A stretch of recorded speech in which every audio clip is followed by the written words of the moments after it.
And the question that always pops up in our head everywhere we go is, where are we going to eat? What are we going to eat? And is it going to be good or not? Literally everything can relate back to food, and all the pressure is on whoever is choosing the restaurant. I was just Googling like restaurants open past 9 p.m. that don't close at 9:30. And we went to literally 5 different restaurants that all said, oh, we're reservation only. Go in, the music is blaring. It's a lounge. You guys, it's a lounge. It's a literal lounge. We just want a quick meal. We just want a quick and like good meal. And we were like dead inside and we just wanted to eat. I mean, we all eat. We all go to restaurants. Us, our team too, we face these problems every single day. And that's why we wanted to build a solution that directly addresses that. That's the gap that we found is so important for Umami Eats to live in. We're building an answer to the questions all of us live through. So Umami Eats is a platform that's meant to help you, Jacobo, and for everyone else who goes through this to alleviate some of that struggle.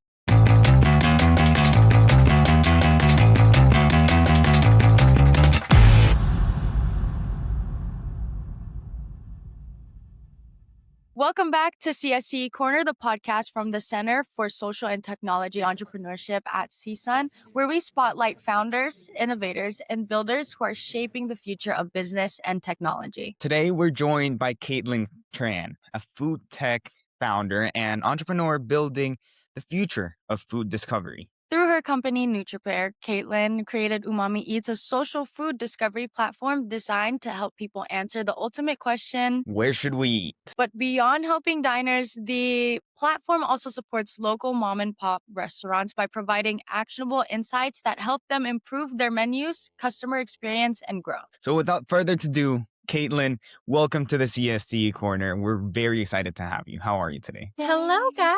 Thanks so much for having me. I'm so excited to be here. Okay, to start things off, we'd love to learn more about your journey. So what first sparked your interest in entrepreneurship and what ultimately led you to create NutriPair and OOMAMI Eats? This is such a fun question, and I love that you asked about the entrepreneurial journey and not just the company itself, because it really goes back into childhood, I would say. When I'm thinking about how I grew up and my upbringing and the natural skill sets, I feel like that's kind of where it all started. So I grew up in an immigrant household. My family came to America from Vietnam in the late 80s, and I spent the first 6 years of my life in Fresno.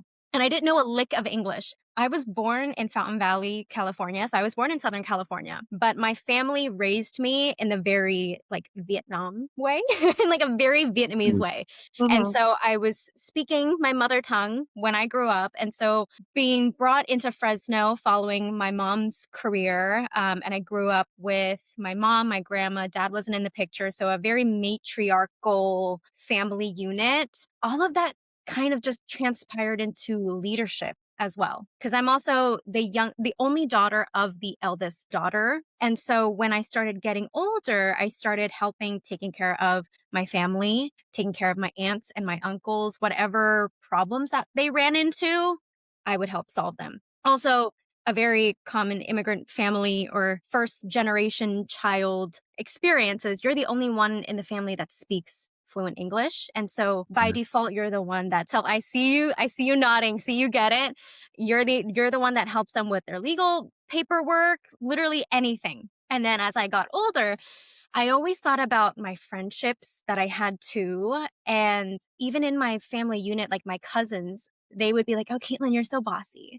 And I used to think about that as, my God, that's such a bad thing to have as a quality trait. I really need to stop doing that. But when you're older and you look at it in hindsight, you're like, wait, that was actually a skill set, because you always figured out how to lead a group of individuals or whatever it might be to a common solution or a solution that would ultimately pan out and work. And that traveled with me as I grew older. And then when I got into college and I started learning more about entrepreneurship and I started learning more about business building basics and the coursework for that, that's kind of where UOOMAMI and NutriPair was born. And I really think about not only just like the moments where the idea of the company started, but backtracking into what were all of these different little life experiences that built up to me being an entrepreneur. I know that's like a buzzword that people throw around, but I guess being a leader or being a business owner, there's a lot that goes into the story of building that skill set up. I feel like you're saying that, okay, like when you were younger, that those were kind of like the foundational moments of who you are as a person today. But was there a specific moment where you realized food discovery specifically was a problem worth solving? Yes, yeah. So another thing in childhood too that always drew me to food. So my nickname in my family, you guys know the movie Kung Fu Panda, and you know Po. Yeah. Yeah, Yes. that was my nickname growing up in my family. It was Po because I would literally eat anything and everything that I saw in front of me, and I always thought about food. Always, always loved it. So Umami's co-founder, Nikki Hayes, and my partner as well, he's a racing driver, and together we'll have to go to different tracks in different states across the country, sometimes internationally. And the question that always pops up in our head everywhere we go, in the most rural places possible, is where are we going to eat? What are we going to eat? And is it going to be good or not? Because you never know if it's actually going to be good. A Yelp review is so biased at times. Maybe someone just really loves the way a certain dish is, but you don't because you have a different preference, and your experience can be completely different. And so, based off of those instances, that's when we figured out food discovery, especially when you're traveling, especially if you're in an area where there's not a lot or there's too many choices. Like here we are in Southern California, where it's an overwhelming amount of choices. That's when you need more help. And that's when Umami Eats and NutriPair comes into play. I feel like this happens to me a lot, especially when I go on a trip, as you were saying, where you are just too, like, that decision is heavy if when you choose it. And so I think that that's a great thing for people, especially as you were saying, maybe in like group settings where Yup. you get that like anxiety of like choosing a restaurant. And I feel like I'm also a foodie, so I know that decision is a make or break for me in like all the trips. So that's awesome. Yeah, Yeah, yeah. and you kind of talked about it on the T too, like especially when you're in a group setting, or let's say you're planning. Like I find myself in situations where I end up planning the vacation for my entire family, and then the entire family is like, "Okay, it's lunchtime. Where are we gonna eat?" And then I'm like, "Oh, where are we gonna eat? Oh my god, I didn't even think about that. I was just thinking about the 20 other excursions that we were doing." And in those moments, you're like, "Well, grandma's not gonna like this. My aunt's vegetarian, and my cousin doesn't like that. Where do I go? Does this place need a reservation?" And I've had an instance where it was funny. If my family here listens to this, they'll remember. We were in Hawaii and we went to literally 5 different restaurants that all said, "Oh, we're reservation only." Well, how were we supposed to know? And it's like, oh, then the frustration, then the anxiety creeps up, and all the pressure is on whoever is choosing the restaurant. So Umami Eats is a platform that's meant to help you, Jacobo, for you, and for everyone else who goes through this, to alleviate some of that struggle and that overwhelming feeling. I have this one story that I wanted to tell you because it does relate to Google Uh-huh. reviews. Yes. We planned, well, I planned a trip to San Francisco with my friends. So I was doing everything. I took my car, so I was, paying for gas, looking at what things to do, all the scheduling. And I told one of my friends, we're all international students, so that Yes. kind of, maybe that's the excuse that he has. But I told him, you take care of dinner, okay? We're going to Chinatown. Choose a restaurant. Okay, And there's a lot he was there. like, yeah, yeah, yeah. He chose a restaurant. We got there and there was nobody there. And we were like, okay, okay, but it has like 4 stars, so it's Okay. fine. And then we started going, and it had like 100 different options, which, in my opinion, is not a good sign for a restaurant. Mhm. If it has that many options, I don't know. But we were okay. And then they brought us tea, and in the teacup, you could see like like they hadn't cleaned it Little correctly. scenes. I didn't want to make it obvious that that it wasn't a good restaurant. So one of my friends that was, kind of like wanting to go was just looking, and I just turned it so he couldn't see the stains. And he was like, Oh, "Don't worry, I already saw it. I'm not eating anything." It was like out of all the experiences we had in San Francisco, the worst one we had, and I think that could have been avoided if we had used NutriPair. So now we know, if you guys are watching, my friends that went to that trip, now you guys know. Yeah, no, exactly. It's like there's so much that goes into going to a restaurant. It's not just the food. I mean, the food is number one for sure. If the food's not good, just don't go there.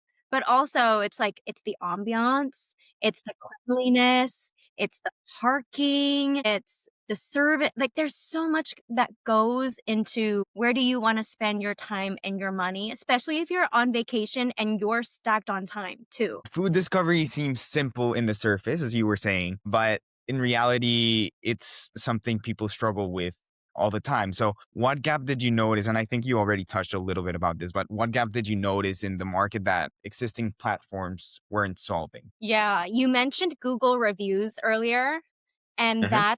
that's someone that's in the market. You've got your Yelps of the world. You've got there's there's Belly, there's Bite, we've done a lot of competitive analysis here with Umami Eats and the reason why we're building it. And we've also spoken to a lot of potential users on what platforms they're using, why they're using them, and then the gaps between that. And everyone is using a single different platform for the entire dining experience. It's very fragmented right now. Like there are certain people that will go on to Google reviews just to check out the images because they didn't like how the images of the food looked on Yelp, but they found the place on TikTok, then went on Yelp, then went on Google. And so it's so fragmented right now. Yeah. And Um, the okay. reason why we know all that is because we've talked to people like yourselves. I mean, we all eat, we all go to restaurants. Us, our team too, we face these problems every single day. And that's why we wanted to build a solution that directly addresses that. Yeah, and just all those different reasons. And we mentioned the entire dining experience. That is so important to us. And I'll give you a fun example. So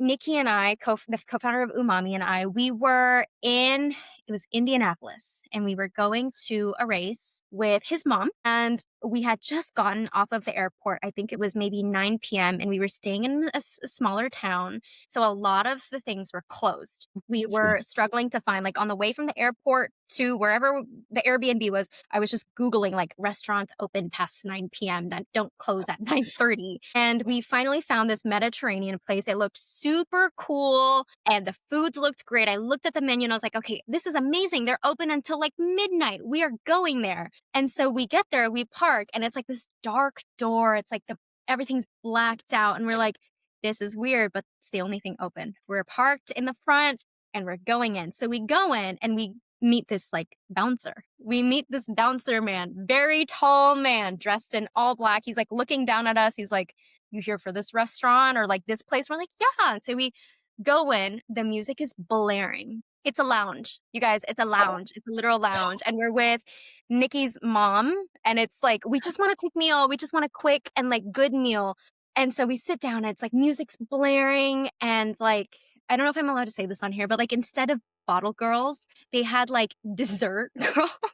Oh, lovely. Sparklers. They were like nothing inappropriate. Okay. I want to say like nothing inappropriate, but they had like sparklers and all of this for like desserts. Oh, it was a whole thing. And we were like dead inside and we just wanted to eat. So we order. Long story short, the food is phenomenal. It's just after you're so tired and there's like pounding music and like it's like stimulating, like there's just so much going on. You're like, if I knew, I wouldn't have gone. If Really? we knew, we would have probably gotten something real low key. Honestly, probably even done a drive through just because we wanted to get in and out. Hmm. And then we walked out and we got a parking ticket. Yeah, Oh, because it was so dark and there were no signs saying that you had to pay to park. And Yeah. it was like 9 p.m. And so instances like that, where the dining experience is completely thrown off from what you were expecting, Mhm. that's the gap that we found is so important for Umami Eats to live in. Right. No, I mm, actually I'm like listening to everything that you're saying as an entirety, and it's honestly it's so one relatable too. I don't even know how somebody could just like identify that kind of problem with that. I mean, I feel like that's the true essence of like an entrepreneur though. You know, you recognize the problem, you found you found ways to solve that. and now you created a platform off of it. And I think that's amazing, because if I'm going to be completely transparent, like I understand what you're saying. Like it's fragmented, where, okay, you use one app to research something and then it's not enough. So then you go on Google and then you go on TikTok, and it's just never ending, just for you to be like, you know what, I McDonald's. don't know there. Right. Because it's just, for me personally, and I'm not just saying this because we're talking to you, it's so hard for me to use Yelp. I don't get it. Oh, I me neither.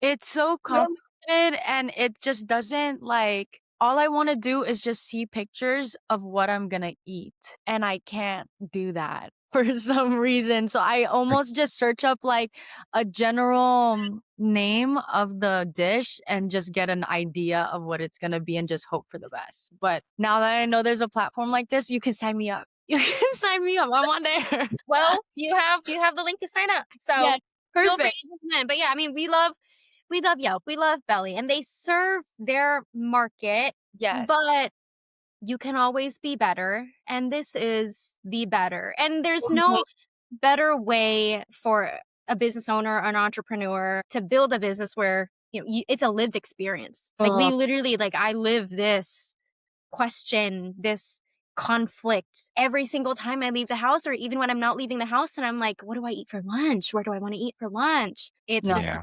we're building an answer to the questions we all of us live through. So building a startup, especially in food tech, is not easy. So what were some of the biggest challenges you faced while building the platform? Yeah, there's a lot of different unique challenges in every industry. I will say, so I am not a technical founder. I'm a non-technical founder.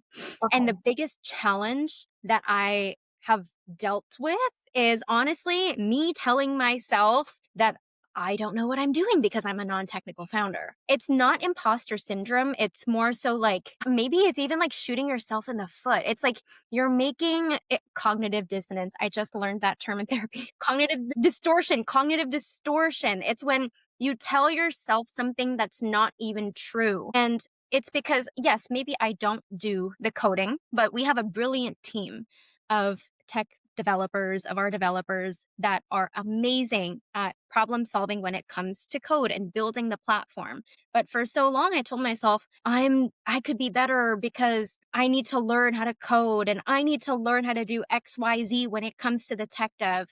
But in reality is that we bring people onto the team because we don't have that particular skill set. And on the flip side, our tech dev team might not have the same skill sets that I have when it comes to storytelling, brand building, the market research, the competitive landscape, and all the other core fundamentals of building OOMAMI Eats and NutriPair to the business that it needs to be. And so in tandem, when we work together, that's when we really iron out and have a good scope of skill sets to bring to the table. And so, yeah, that I would say that's like one of my biggest challenges that I'm still working through every single time that I tell someone, yeah, I'm not a technical founder, but that doesn't mean I'm not good at what I'm doing. It's just I'm bringing on people who are better than me in that skill set. And together we're able to build a platform that covers all of these different bases. And it's exposure therapy too. Like, when you ask me that question, it's a vulnerability thing for me to even say, yeah, I'm not a technical founder, but I'm okay with that. And that doesn't make this platform any worse off. No, it's like, it doesn't make this platform not as good just because I'm not the one building it, but I'm the one infusing the direction, the idea, the creativity, and the marketing behind all of it. And so, yeah, hopefully No, that's a long-winded answer to it. that's great. It's definitely like ultimately what you're trying to say is that it's like an ecosystem, and it's really just having trust in one another to do your part, do your role, do it to the best of your ability to contribute to the bigger picture. 100%. And I think another one too is micromanaging. Like, I don't want to say that I'm a micromanager, but I do have tendencies that I have been able to recognize. And it's a control thing, especially when you're not the one actually coding and building the platform. It's so tough to relinquish that control and have that trust. But that's why when it comes to recruiting, when it comes to bringing on new team members, you have to bring on people that you trust their capabilities and the quality of their work, and be able to have that open dialogue of this is what we're looking for. This is the company culture. This is the quality of work that we expect, and we cannot go below this. Brings me to my next question. Basically, with the start of any business, I feel like almost starting it is really hard, but then also being consistent is also really hard. But was there a specific moment where you had a breakthrough where you felt like, okay, this is really working? And then what did you do from that? Yes. We've had, I feel like breakthroughs, we have like micro breakthroughs all the time that continuously validate what we're doing. One of the biggest breakthroughs that we had it was actually the Verizon Digital Ready grant. We won that grant last February. So February of 2025, it was their Super Bowl grant, and it was awesome. It was $25,000 in grant, plus they sent us to the Super Bowl in New Orleans, and it was an amazing experience. But that really validated that our business was actually impactful to other local businesses and other mom and pop restaurants. Because the goal of NutriPair, so we won that grant for NutriPair, and I want to clarify too, OOMAMI Eats is a product of NutriPair, and that really validated that we are able to make an impact on local economies and local businesses with the production of a platform like this for food discovery to help get traffic towards these restaurants that might not have had a platform before. And also these little micro breakthroughs, like for example, we made a post the other day on TikTok and it did really well. And we got a lot of people interested in signing up for OOMAMI Eats, the wait list. And so those little things, those are little hints of people need this, people want this. Or if you're scrolling on TikTok and you see a video from a creator like, oh my God, I just went to XYZ place and I don't know where else to go because I've tried all these places, which I'm referring to like a literal video that somebody posted that is coming to my memory. That's another directional arrow of, yeah, this is going to work out. This is headed in the right direction because people need this and people want this. We actually have been working with Verizon here at the center. So it's really exciting that you mentioned that. One of our questions was going to be, if for entrepreneurs exploring Verizon Digital Ready, there are many courses available, but basically, how was your experience? What did you do with them? What was your experience with Verizon?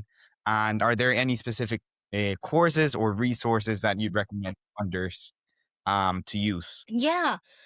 So Verizon, a little bit about the Digital Ready platform. It's an all-in-one resource for digital skills and resources for any kind of business to grow. It's predominantly for small businesses, but for startups that are just starting out, I would definitely recommend this platform.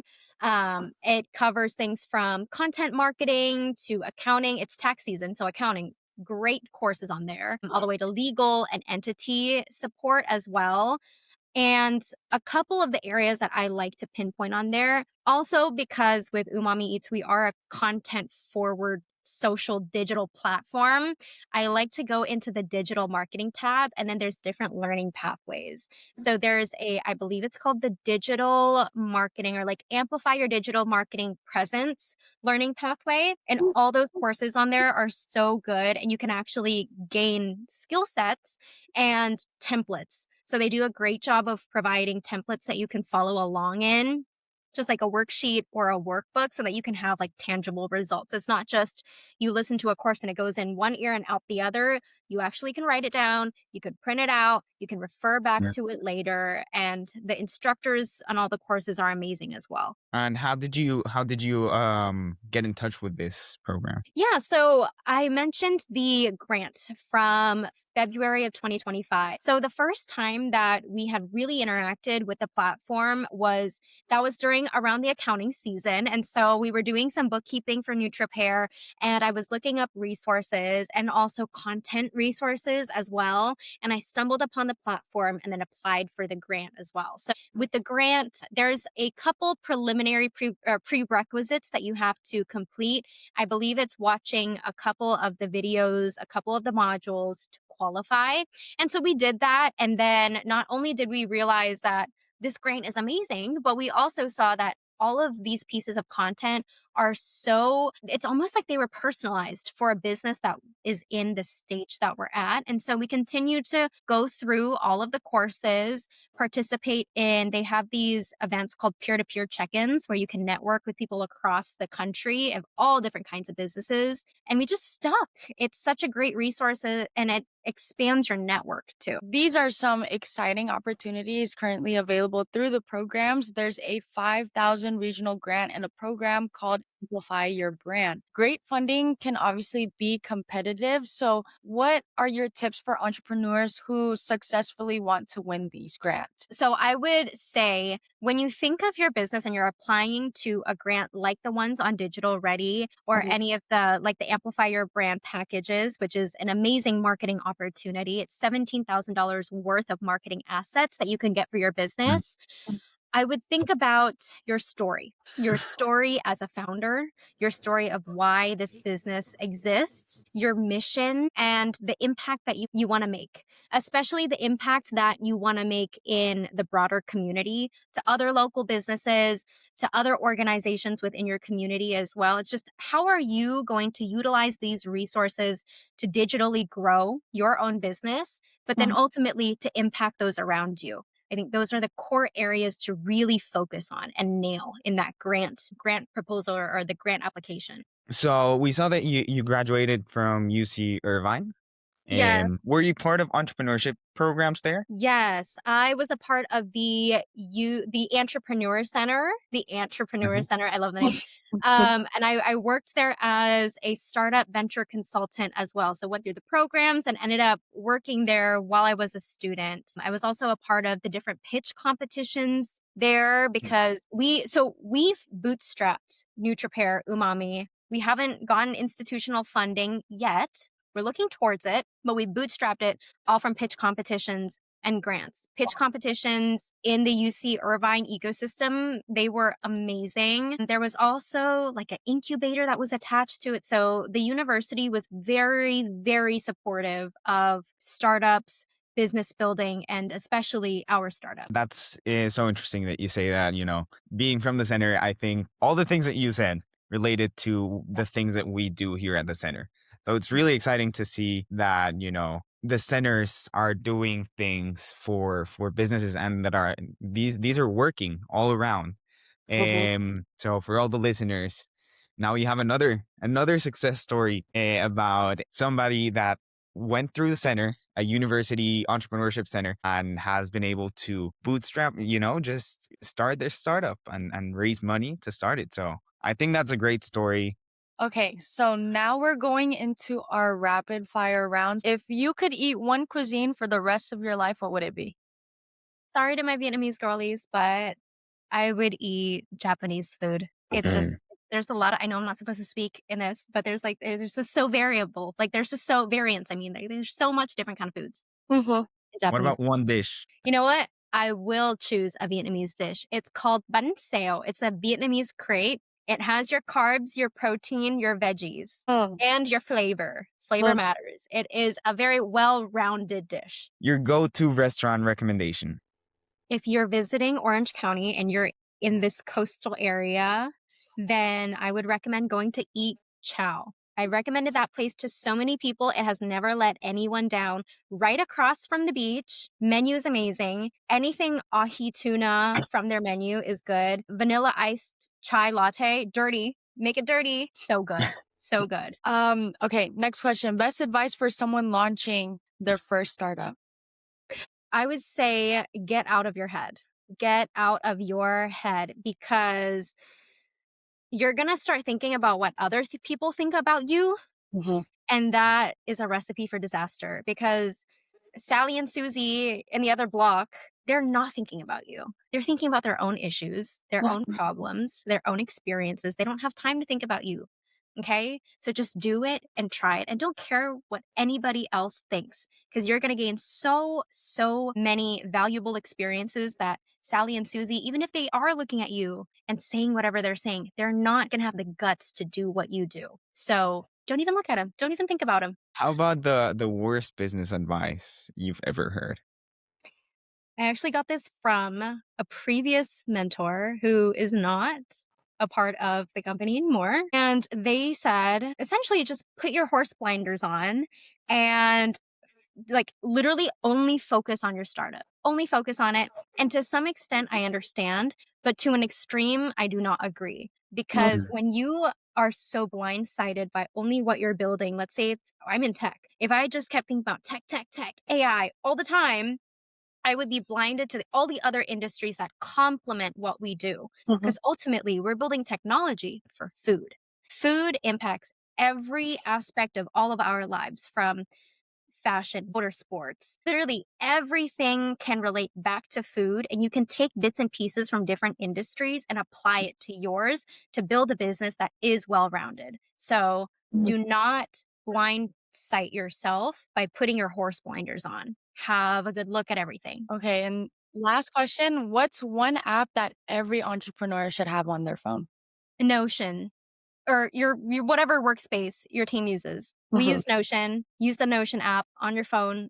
Use the desktop app. Don't use the browser. I know a lot of my team members, if you guys are listening, I know you're using the desktop or the browser version right now, and I can tell you it is not as good as the actual app itself. Get the app. With the rise of AI, what are some things that you have been able to implement into your business because of AI? And what AI tools do you use? Yeah, we use a couple. So predominantly we use AI in our code and our development to help our team speed up development. We use it to review their code. So a lot of the code review goes through a preliminary process through AI. And the interesting thing about what we're building too, and there's a rise in AI generated videos, which it's a mixed bag, but for us personally, we prioritize creator created videos. So human created videos, because humans eat food, computers don't eat food. And so we prioritize human interaction and human created videos and content. So we don't use any AI in the actual video production process itself. However, for the code development to help efficiency with our team, we do use that. So GitHub Copilot.